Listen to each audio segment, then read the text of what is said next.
Last week, my daughter celebrated her 11th birthday, yet this 2024 Toyota 4Runner TRD Pro is older than her. That's right, back in August of 2009, this vehicle went into production as a 2010 model year. 15 years ago, this vehicle was unveiled, and here we are today talking about, a multiple facelift vehicle, but something that has been immensely popular for Toyota. Priced at about $70,000 Canadian, or about $57,000 in the US, the TRD Pro is the most off-road oriented version you can get of the Toyota 4Runner. Under the hood is a 4-liter V6 engine. It has 270 horsepower and 278 pound-feet of torque with a 5,000 pound tow rating. We also have a 5-speed automatic transmission and part-time 4-wheel drive. Despite this being an ancient vehicle on an ancient platform, the 4Runner has actually sold extremely well, with 100,000 plus units every single year since 2016, and 2021 being the best year for the 4Runner, with over 140,000 units sold in the US and a sales record here in Canada for the same year. So why do people still love buying such an old vehicle? Well, that's what we're going to be talking about today. Now, full disclosure, I haven't driven the new 2025 4Runner yet. It's on Toyota's new truck platform, and it gets a lot of modern improvements. Technically speaking, it is a much better vehicle, but what defines better? For a lot of people, this 4Runner is perfection. It's a lot more analog, it's a lot less complicated. You have a manual transfer case that you can put the vehicle from 2-wheel drive to 4-wheel drive to 4-wheel low. That's being switched over to an electronic one for the next generation. So that's one of the reasons why these vehicles have been so popular, and why I think 2024 might actually be a record year for this vehicle, as buyers are looking at the final year of production for this generation. So we're going to go over a little bit of what makes this vehicle different in the marketplace. We're going to take it on the road and talk about how it drives and everything. I don't have an off-road course to be able to tell you how the off-road capabilities are on it, but with all the off-road kit on this, including the Fox shocks, the off-road tires, the front skid plate, the rock rails, and all of that, I can tell you that this vehicle is plenty capable, but we're going to be keeping it on the road. So let's hit the road now in the 2024 Toyota 4Runner TRD Pro and go over why I think this might be the best-selling year for this vehicle. All right, we're setting off in the 4Runner TRD Pro. Let's talk about fuel efficiency first. Not great, but kind of expected. 12.8 liters per 100 kilometers. There's no drive modes. You've got your transfer case, so obviously I kept that in 2-wheel drive. You do have a sport mode, believe it or not, for the transmission. I'm not using that. And then there is an eco display, so obviously trying to keep it in eco mode as much as possible, because I am spending a lot of money on gas for this vehicle. The 5-speed transmission does not help. Obviously, it's a much older transmission, means your gears are going to be sitting at higher revs than you would if you had something like an 8-speed transmission. And then the engine itself, a 4-liter V6, pretty big, and this vehicle is pretty heavy. It's body on frame, SUV, so of course, it's not going to be great. But despite that, like I said, this is selling like hotcakes. People really love their 4Runners. I haven't really seen any on the road during my time with this so far, but we will see if we're able to spot any on our road test. So let's talk a little bit about this. As I said, it is pretty analog. It's an older feeling vehicle. I jumped in this and right away I was thrown back like 20 years. We have a clock in the middle here. I can't remember the last time I saw a digital clock on a car, because it's built into the infotainment system, so I don't really need that, but I mean, I guess it's just one of those legacy things. Be curious to see if that's something that people will be upset about when the new one comes out, because there's no clock anymore. But yeah, you've got a clock, you've got tons of buttons. Some of them are pretty meaty. I mean, your HVAC control buttons here are huge. It's almost like those big button remotes that people buy when they either lose the remote or have trouble seeing. They get those huge buttons on them. That's kind of what I feel with this. These are enormous, but I mean, for a guy like me, kind of works, right? I'm a big guy, I like big stuff, so why not?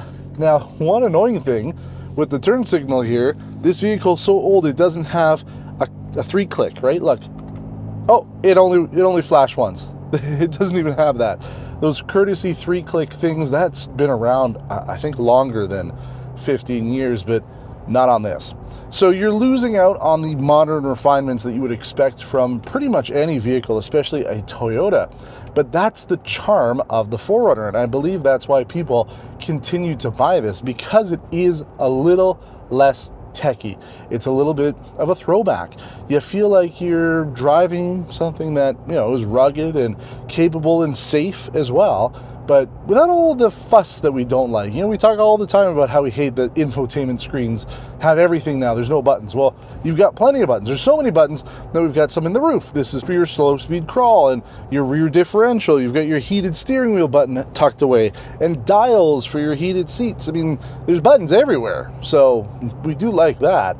But I mean, it does feel like a dinosaur. And again, I think that's why it works. You know, there's not many brands that can keep the same vehicle on the market for this long and still get record sales numbers. It's incredible.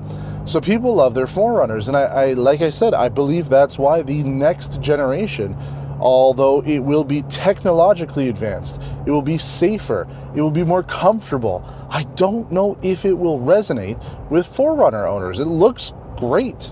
It looks a lot like a updated 4Runner, which is exactly what people want. It still has the rear window that slides down. That is a trademark of the 4Runner, as well as the little unlock and lock buttons, the little arrow buttons on the back there.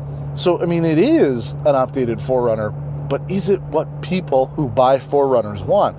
Or is Toyota, you know, in that position where they have no choice?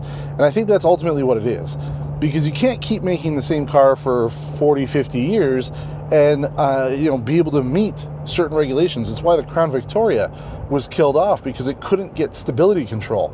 It's the same thing with this. You know, Toyota probably can't get all the safety features and safety ratings that they want into this. They can't fit more fuel efficient engines, although I'm sure people will prefer this engine over the new iForce and iForce Max engines in the 25. People like things that they can depend on, and this is, from what I can tell, a pretty bulletproof engine and transmission setup. They don't go wrong. That's why people buy them.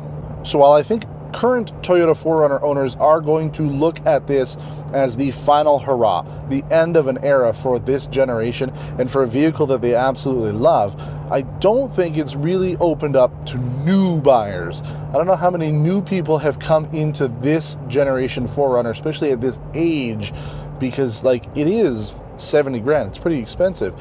You could get a pretty decent off-road vehicle like a Wrangler for that price. You know, you're starting to look at things like the Land Cruiser even, you know, if you don't option it all the way up. But if you need the off-road version, if you want the TRD Pro, you know, you're spending the big money on it. So I think that there are good options on the market, but there's nothing that's quite like this, and that's why it keeps selling.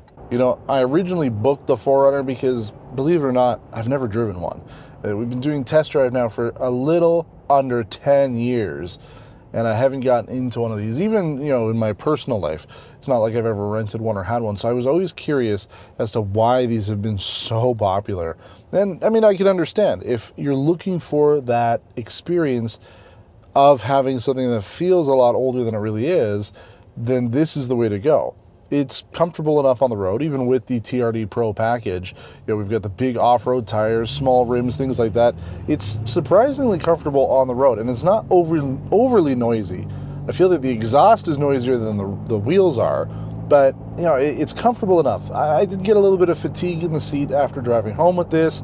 There's not like a ton of control for it, but you know, maybe with the next generation they'll be a little bit more comfortable, but I mean, it works well enough.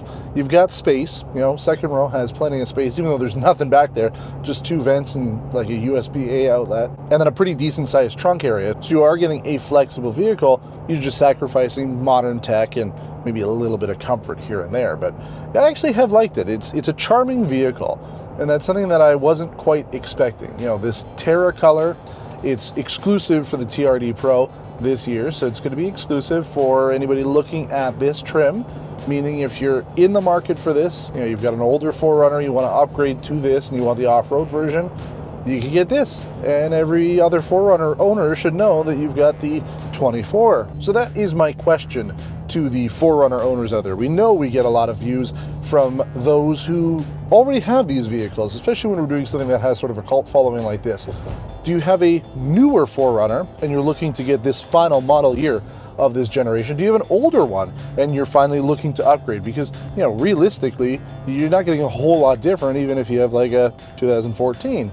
But are you looking to get it because it's newer, you have a better warranty, it'll last a little bit longer for you? What are your reasons? Let us know in the comments below, as I'm very curious to see if there is a bigger demand for this 2024 than even the 2021 that set that sales record. Or let me know if you're in the market for this as a first-time 4Runner owner and you're considering this versus something like the Land Cruiser, which will be sharing the same platform as the new 4Runner when it comes out next year. So let me know. I'm curious to see what type of people are buying this, who's interested in it, and what you're going to be using it for. So get in the comments. We do get back to absolutely everybody. We also ask that you subscribe to the channel if you liked this video. Give it a thumbs up, share it online in any way that you can, as it helps us grow our channel here.